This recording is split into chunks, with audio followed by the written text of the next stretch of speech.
नमस्कार दोस्तों, बिल्कुल सिंपल। आप सभी का इस क्लास में स्वागत है। इस क्लास में आज हम लोग एफआईआर को समझेंगे बेसिक से एडवांस लेवल तक। मैं कोशिश करूंगा इस क्लास में आपको एफआईआर के डेफिनेशन, इसेंशियल्स, अल्टरनेटिव रेमेडीज़, अगर पुलिस ऑफिसर एफआईआर रजिस्टर ना करे तब आप क्या करेंगे, प्रिलिमिनरी इंक्वायरी क्या होता है, जीरो एफआईआर क्या होता है, और लास्ट में लैंडमार्क केसेस और उसके जजमेंट्स को भी देखेंगे। वीडियो के लास्ट में मैं रिलेवेंट प्रोविजंस भी आपको दिखाऊंगा। देखिए, मैं नोट डाउन करके रखा हूँ, लास्ट में देखेंगे तो आपको अच्छे से समझ में आएगा। आर्टिकल्स रिलेवेंट जो हैं वो भी हम देखेंगे। तो अभी के लिए वीडियो स्टार्ट करते हैं। सबसे पहले मैं आपको बता दूँ एफआईआर होता क्या है। एफआईआर का फुल फॉर्म है फर्स्ट इन्फॉर्मेशन रिपोर्ट। अब ये होता क्या है समझें। मान लेते हैं मैं यहाँ पे एक सिनेरियो लेता हूँ। यहाँ पे एक व्यक्ति है जिसका नाम है एक्स, दूसरा व्यक्ति है वाई और तीसरा व्यक्ति है जेड। और एक्स ने जेड की मर्डर कर दी। एक्स ने जेड की मर्डर कर दी। जब एक्स ने जेड की मर्डर की तो एक्स जो है वो दोषी है, तो इसे हम बोलेंगे एक्यूज्ड। इसे हम बोलेंगे एक्यूज्ड। जेड जो है इसका नुकसान हुआ है, इसे हम बोलेंगे विक्टिम। और वाई ने मर्डर करते हुए देखा है, क्योंकि जेड और वाई दोनों क्या थे, दोस्त थे, तो वाई को हम लोग बोलेंगे विटनेस। वाई को क्या बोलेंगे, विटनेस। इन्होंने आई आँख से देखा है तो आई विटनेस है भैया। अभी क्या होता है, मान लेते हैं ये जो वाई है ये आई विटनेस है और ये सबसे पहली बार पुलिस स्टेशन जाएगा। पुलिस स्टेशन जाएगा। जैसे ही ये सबसे पहली बार पुलिस स्टेशन जाएगा वाई, तो ये एक इन्फॉर्मेशन लेकर के जाएगा पुलिस स्टेशन में। अब ये जो इन्फॉर्मेशन लेकर के वाई जाएगा, ये इन्फॉर्मेशन दो तरह के ऑफेंसेस का हो सकता है। पहला ऑफेंसेस या तो ये कॉग्निजेबल ऑफेंस का होगा, कॉग्निजेबल ऑफेंस का होगा। कॉग्निजेबल ऑफेंस का मतलब मोर सीरियस नेचर का ऑफेंस होता है ये। या तो ये कॉग्निजेबल ऑफेंस होगा या फिर ये नॉन कॉग्निजेबल ऑफेंस होगा। नॉन कॉग्निजेबल ऑफेंस का मतलब होता है नॉन सीरियस नेचर का। नॉन कॉग्निजेबल ऑफेंस का मतलब होता है लेस सीरियस नेचर का ये ऑफेंस होता है। ठीक है दोस्तों, लेस सीरियस। अगर ये कॉग्निजेबल ऑफेंस है तो यहाँ पे पुलिस एफआईआर रजिस्टर करती है। पुलिस इस इंफॉर्मेशन को रजिस्टर करती है। पुलिस इस इंफॉर्मेशन को रजिस्टर करती है। तो ये फर्स्ट टाइम ऑफेंस का इंफॉर्मेशन रजिस्टर होता है। फर्स्ट टाइम इंफॉर्मेशन रजिस्टर होता है। और जब इंफॉर्मेशन रजिस्टर होता है तो उसका एक रिपोर्ट बनता है। तो इसे हम फर्स्ट इंफॉर्मेशन और रिपोर्ट बोलते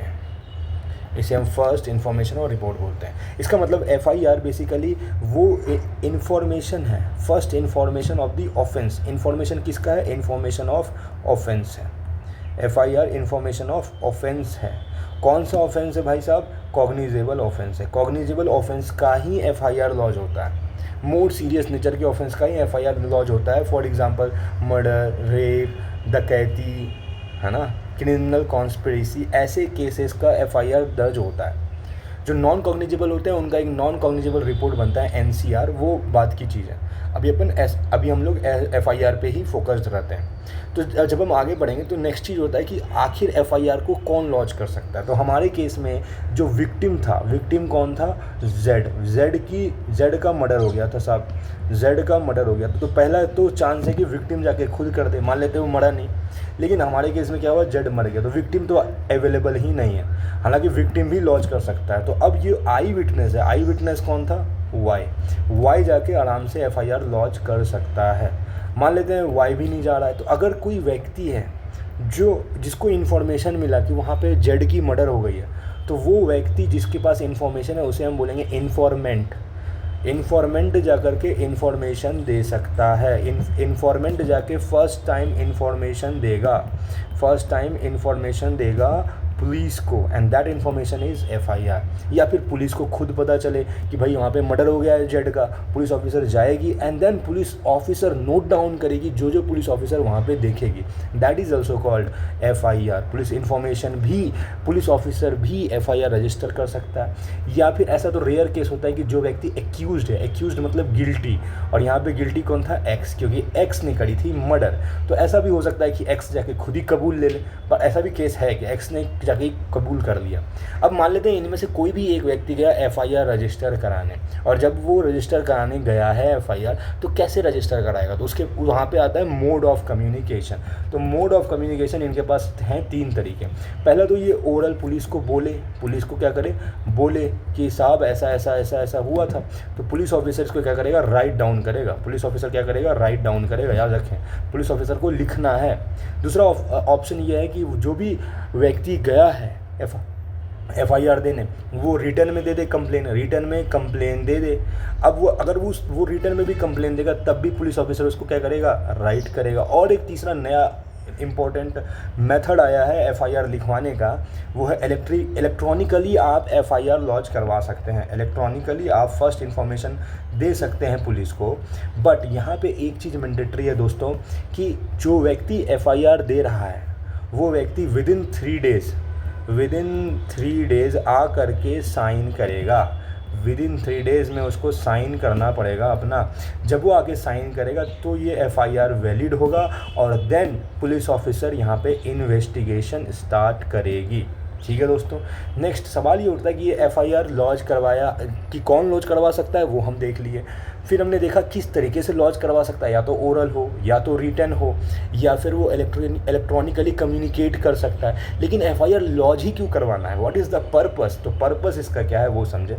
सबसे पहले अगर आप अर्लीस्ट वर्जन को रिकॉर्ड करना चाहते हैं, आखिर अर्लीस्ट सबसे पहली बार क्या हुआ था, अगर आप वो अर्लीस्ट वर्जन को रिकॉर्ड करना चाहते हैं, that earliest version is FIR, तुरंत आप लॉन्च करवा दीजिए earliest version of the statement. आखिर at that time victim, accused, witness क्या बोल रहा है, दैट इज़ आप रिकॉर्ड कर लिए।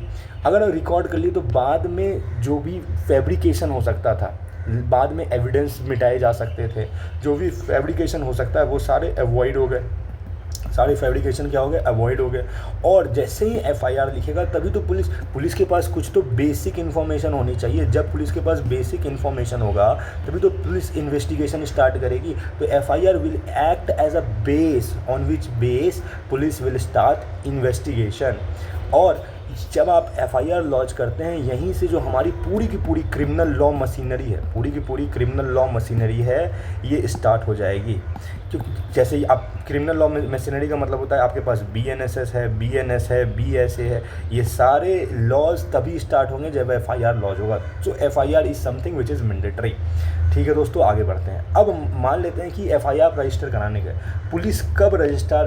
पुलिस कब एफआईआर रजिस्टर करेगी, कब पुलिस बोलेगी कि ठीक है एफआईआर रजिस्टर कर सकते हैं, व्हेन टू रजिस्टर। तो यहाँ पे 7 इसेंशियल्स हैं दोस्तों, ये 7 चीज़ फुलफ़िल होने चाहिए when to register.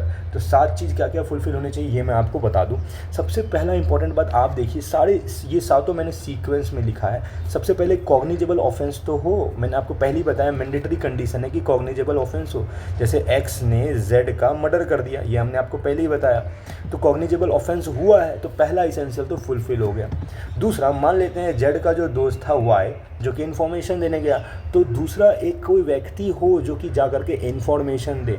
There is a need of person who will give information. वो गया इन्फॉर्मेशन दे दिया, और सपोज़ यहाँ पे वाई ने जाके इन्फॉर्मेशन दी, या फिर किसी और विटनेस ने जाके इन्फॉर्मेशन दी, तो दूसरा इसेंशियल है पर्सन गिविंग इन्फॉर्मेशन। तीसरा है, जब वो इन्फॉर्मेशन देने गया तो पुलिस ऑफिसर में ऑफिसर इंचार्ज तो होना चाहिए। पता चला वो इन्फॉर्मेशन देने गया और वहाँ पे ऑफिसर इंचार्ज ही नहीं है, तो वहाँ पे ऑफिसर इंचार्ज भी होना चाहिए, and he is the recording authority. अब ऑफिसर इंचार्ज क्या करेगा, एफआईआर को लिखेगा। अब मान लेते हैं एफआईआर लिखा, तो एफआईआर को लिखेगा। एफआईआर देने के 3 तरीके मैंने आपको पहले ही बताया था, ओरल भी दे सकता है, रिटन भी दे सकता है, या फिर इलेक्ट्रॉनिकली भी दे सकता है। तो पुलिस ऑफिसर उसको राइटिंग में रखेगा अपने पास।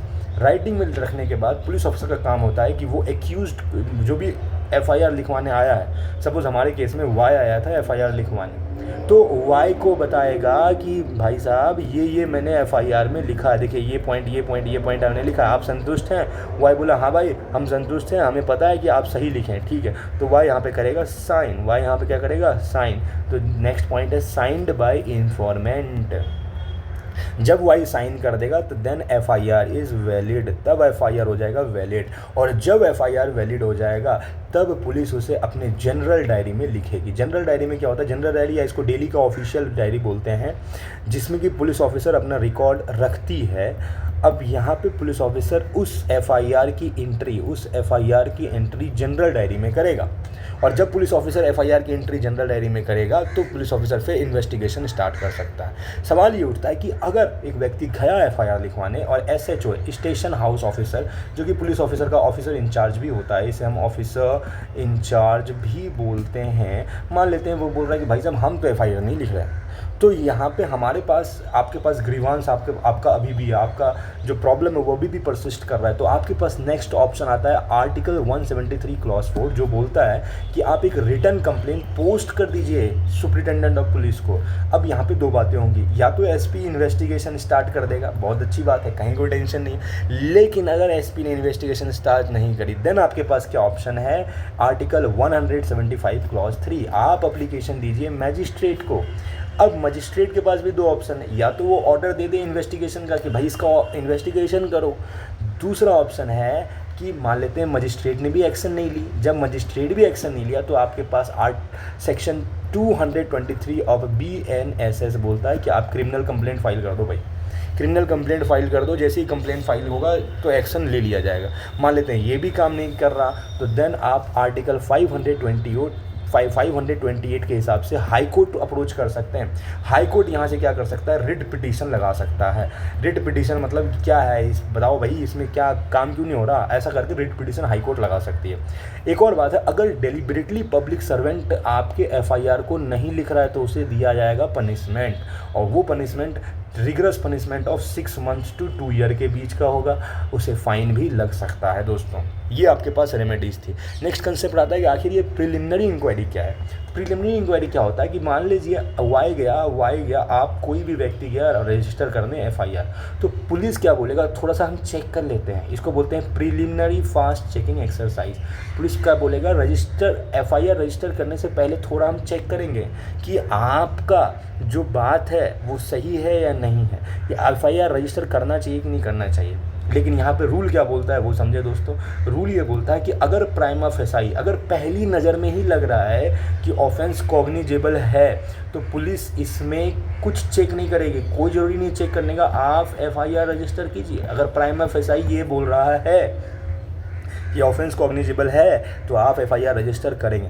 बट स्टैट्यूटरी रिकॉग्निशन मिल गया है कि कभी कभी आप प्रिलिमिनरी इंक्वायरी चेक कर सकते हैं। अब यहाँ पे कंडीशन है दोस्तों, इस कंडीशन को बहुत ध्यान से समझिए। ये कंडीशन क्या है ये मैं आपको बता दूँ। पहला कंडीशन है, ऑफेंस का जो पनिशमेंट है वो 3 साल से 7 साल के बीच का होना चाहिए।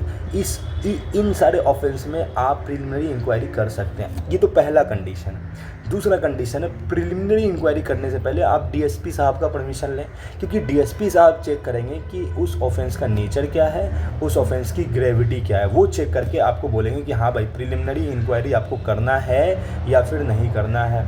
अगर सपोज डीएसपी ने भी बोल दिया कि हाँ भाई प्रिलिमिनरी इंक्वायरी कर दो, तो आपके पास नेक्स्ट ऑप्शन है कि police within 14 days preliminary inquiry complete करेगी, उससे ज़्यादा समय नहीं ले सकती। कुछ सर्टेन केसेस हैं जहाँ पे ये अलाउड है प्रिलिमिनरी इंक्वायरी। इसको याद करने के लिए दोस्तों आप यूज़ कर सकते हैं MMCCD।